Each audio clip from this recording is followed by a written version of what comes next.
नमस्कार, मैं हूं मंगलेश्वर। मध्य प्रदेश में आदिवासियों और दलितों पर अत्याचार के मामले लगातार बढ़ रहे हैं। सरकार कितने भी दावे करे कि इनके लिए हम इनके उत्थान के लिए और उनके जो हितों की बात है उसके लिए इतना काम कर रही है, लेकिन वो धरातल पर नज़र नहीं आता है। यही वजह है कि दलितों पर और आदिवासियों पर अत्याचार के जो मामले हैं वो लगातार तेजी से बढ़ रहे हैं। ताज़ा मामला अभी बैतूल जिले का है, जहां पर एक आदिवासी को नग्न कर इस तरीके से पीटा गया, जिसको देखकर इंसानियत भी कांप जाती है। आदिवासी की पिटाई के बाद वहां पर जो घटनाक्रम हुआ उसका जीता जागता उदाहरण ये भी देखने आया कि आदिवासियों को जब इस बात का पता लगा तो उनको अपने समाज के लोगों के प्रति अत्याचार जिस प्रकार से दूसरे अदर लोग जो कर रहे हैं उनको बड़ा बेकार लगा और उन्होंने 16 फरवरी को बैतूल बंद का आगाज़ किया। बैतूल बंद होने के बाद वहाँ पर जिला प्रशासन भी सख्ती में आ गया और जिला प्रशासन को लगा कि कहीं स्थिति गड़बड़ा न जाए, तो वहाँ पर काफ़ी पुलिस फोर्स और अन्य चीज़ों की व्यवस्था की गई। मैं आपको बताता हूँ कि ये जो बैतूल का जो मामला आया आदिवासी को नग्न करने का, ये मामला है हफ्ता वसूली को लेकर कि बैतूल ज़िले का जो बास पानी गांव है, वहाँ का एक आदिवासी युवक है, उसको नग्न कर जो दूसरे समाज के लोग हैं उन्होंने पीटा और पीटने के बाद उसका वीडियो भी बनाया और वीडियो बनाकर वो सोशल मीडिया पर वायरल कर दिया। वायरल होने के बाद ये वीडियो जब लोगों तक पहुंचा और अधिकारियों तक भी ये पहुंचा, तो सरकार भी सख्ती में आ गई और सरकार ने आनन फानन में वहाँ के एसपी सिद्धार्थ चौधरी को वहाँ से हटा दिया। और जो आरोपी है उसे बताया जाता है कि आरोपी की जो संख्या है लगभग 6 है, जिसमें से 2 पकड़ लिए गए हैं और एक जो सोहराब करके है, उसका जो मुख्य आरोपी सोहराब है, उसके घर को जिला प्रशासन ने जो कब्जा करके बनाया हुआ था उस पर बुलडोज़र की कार्रवाई भी की है। तो ये बुलडोज़र की कार्रवाई शिवराज के समय भी जारी थी और अभी जो मोहन यादव इनके समय भी जारी है। तो ये जो आदिवासियों पे लगातार अत्याचार के मामले बढ़ रहे हैं, तो कहीं ना कहीं ये बहुत ही गंभीर विषय है। इस पर सरकारों को भी सोचना पड़ेगा कि आखिर ये मामले क्यों लगातार बढ़ रहे हैं, और ख़ास तौर पर अगर देखा जाए तो आदिवासी और दलित ही क्यों, इसके अलावा अगर देखा जाए तो ओबीसी वर्ग जो पिछड़ा वर्ग है उस पर भी अत्याचार के मामले बढ़ रहे हैं। तो ये कहीं ना कहीं बड़ी निंदनीय बात है कि आखिर ये मामले क्यों हो रहे हैं। सरकार अगर थोड़ा ठोस कदम उठाए और सख्ती दिखाए तो ये मामले सामने इस तरीके की हरकतें भी नहीं होंगी, मामले भी सामने नहीं आ पाएंगे।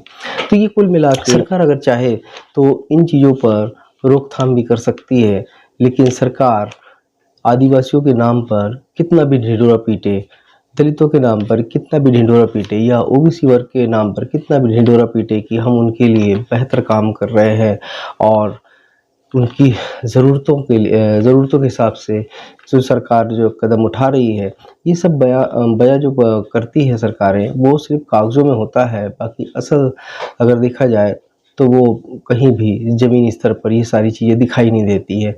अगर ऐसा होता तो ये इतनी बड़ी घटनाएं बैतूल में नहीं होती। तो ये घटना कोई एक ही नहीं थी बैतूल में, इसके पहले भी एक घटना और हुई है जिसमें एक आदिवासी को मुर्गा बना के भी पीटा गया और उसके साथ भी हुआ। और दूसरा अगर सिवनी में देखा जाए तो सिवनी में भी सेम कंडीशन है कि वहाँ पे भी एक आदिवासी जो युवक था उसको बुरी तरीके से मारा पीटा गया। तो ये जो आदिवासियों पे लगातार अत्याचार और ये शोषण और ये जो मारपीट की घटनाएं हैं लगातार बढ़ रही हैं, तो इससे अब आदिवासी समुदाय भी काफ़ी नाराज़ है। और यही वजह था कि उन्होंने जो 16 फरवरी को बंद रखा वो काफ़ी सफल रहा। सारे आदिवासी समाज के लोग उस बंद में शामिल हुए और सरकार की कड़ी से कड़ी निंदा की। तो जी, आप किस संस्था से बिलोंग करते हैं? माजी अंतर्राष्ट्रीय समाजवाद किसान सैनिक हूँ और बैतूल तहसील का अध्यक्ष हूँ। आज किस लिए इकट्ठे हुए हैं यहाँ पर आप? हमारे समाज के लिए आज तो उस बच्चे के साथ में हुआ, कल हमारे साथ होगा, परसों दूसरों के साथ होगा, इसलिए हम इसका आंदोलन करने के लिए आज खड़े हुए। क्या मांगे आप लोगों की? हमारा मांग ये है कि हमारे समाज को नीच क्यों समझते हैं लोग और हमारे ही भोजन करते हैं, हमारे तो मेहनत का खाते हैं सर। इसलिए क्योंकि एक उनका बच्चा को आज हुआ है तो कल तो हमारे भी बच्चे को होगा, हमको भी हो सकता है ना। इसलिए हमको बंद करना है, दुकानें बंद करना है, हड़ताल करना है, चक्का जाम करना है। यदि अगर नहीं मानेंगे तो हम भी तोड़ फोड़ करेंगे, वो उनने हमारे बच्चों को तोड़ फोड़ की। क्या कोई हमारे मांगे वही है कि हमारे बच्चों को टीना होजी का क्यों उठा के लाए और क्यों मारे। क्या कोई कानून बनाने की भी मांग करेंगे आप? हाँ, कानून बनाने के लिए उनको सजा होना चाहिए या उनको हटाना चाहिए यहाँ से। कहीं इस प्रकार की हैवानियत और बैतूल जिले में गुंडागर्दी बढ़ रही है और उस मनीष बत्ते जो भाई है उसको जिन आरोप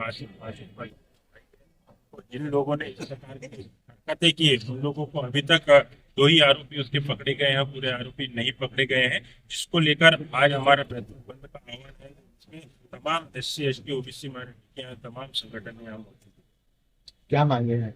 कि हमारी मांगे हैं कि जो इस प्रकार की घटनाएं हो रही है बैतूल में, इसमें कहीं ना कहीं प्रशासन, यहाँ की पुलिस प्रशासन, यहाँ की पूरी प्रशासन और ये नई सरकार बनते ही इसमें जिस प्रकार हमारे जिले में आज 2-3 घटनाएं देखने को मिल रही, तो ऐसी घटनाएं ना हो। हमारी शासन प्रशासन से मांग है कि ये जो आरोपी है उसको जल्द से जल्द गिरफ्त कर कड़ी सजा दे, ताकि आगामी किसी भी वर्ग के साथ, किसी भी भाई के साथ ऐसी घटना ना हो। तो इसलिए कड़ी सजा दिलाने के लिए आज यहाँ पर बैतूल बंद का आह्वान है। अगर मांगे पूरी नहीं होती तो आगे कि मांगे पूरी नहीं होती तो आगे पूरे प्रदेश में बड़ा आंदोलन होगा। माननीय इस प्रदेश के मुख्यमंत्री मोहन यादव जी से हम कहना चाहेंगे कि उन आरोपियों को जल्द से जल्द गिरफ्त करें और उनको कड़ी सजा दे, अन्यथा पूरे मध्य प्रदेश में और पूरे भारत देश में बड़े आंदोलन हो। कोई नया कानून लाने की भी मांग करेंगे? जी बिल्कुल बिल्कुल, आदिवासियों के लिए ऐसा नया कानून जो हो, इस प्रकार के जो आरोपी हो के लिए तो ऐसे कानून आना चाहिए कि इस प्रकार की अगर घटनाएं होती है तो इनको जमानत की कोई कार्रवाई नहीं होनी चाहिए, सीधे इनको लोगों को तो फांसी की सजा दी।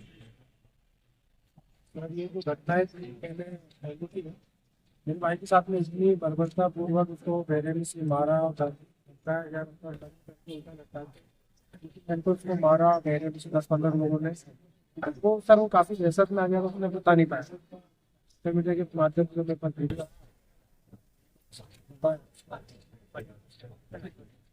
क्या कार्रवाई हुई अभी तक उन लोगों पर? सर कार्रवाई तो कुछ हुई नहीं है, वही लोग गिरफ्तार हुए हैं जो आज 48 घंटे होने जा रहे हैं, गिरफ्तार अभी तक हुए नहीं है। और जितने आरोपी हैं सर उससे जो 7 बताया, लेकिन 7 से उसको ज्यादा आरोपी है सर। अभी तक कोई कार्रवाई नहीं है। तो मकान अभी तक एक के मकान नहीं गिराया गया, उसकी कोई मकान नहीं गिराया गया। क्या कार्रवाई चाह रहे हैं? चाहते हैं सर कि जितने भी ऐसे आरोपी हैं जो जिले में गुंडागर्दी कर रहे हैं, गौ तस्करी कर रहे हैं, जिनको सहयोग कर रहे हैं, हमारे गाँव के लोग सहयोग कर रहे हैं, सभी पे कठोर कार्रवाई होना चाहिए सर। और ऐसी जो मानव था जो घटना कर रहे मेरे भाई को घटना करी से उनको आरोपी को पूरे की फांसी होनी चाहिए। क्या कारण था ये जो घटना हुई है, इसको लेकर क्या बताया भाई ने आपने? बताया नहीं बोले कि मैं भैया घर में रहते थे, हमारी सर आंखों की दुकान है और सभी लोग से पहचान है। उसने बताया कि विंटेज चौहान द्वारा उसे पहला पूछना कि चल आपको बोले बैठक से काम है, इसको लाया उससे इतना बड़े दादा हो गए, क्या बोले हम हमारे सामने पीक चलेगा, ताकि उसको ऐसा बोल के तुम आदिवासी वाले वो ऐसा मार देंगे, मतलब धमकी दे देंगे, सर उनको कम से कम मारा गया। पैसों को लेकर भी को दबाव बना रहे सर उसको बोला गया दुकान चलाता तो कैसे पैसे से नहीं सर लगेगा, बोले धंधा नहीं रहेगा, किसी को बता देगा। तो ट्राइबल टाइम्स में लगातार ऐसे ही मुद्दे उठाते रहते हैं और हम चाहते हैं कि आपका भी सहयोग बना रहे और आप भी हमारी मदद कीजिए।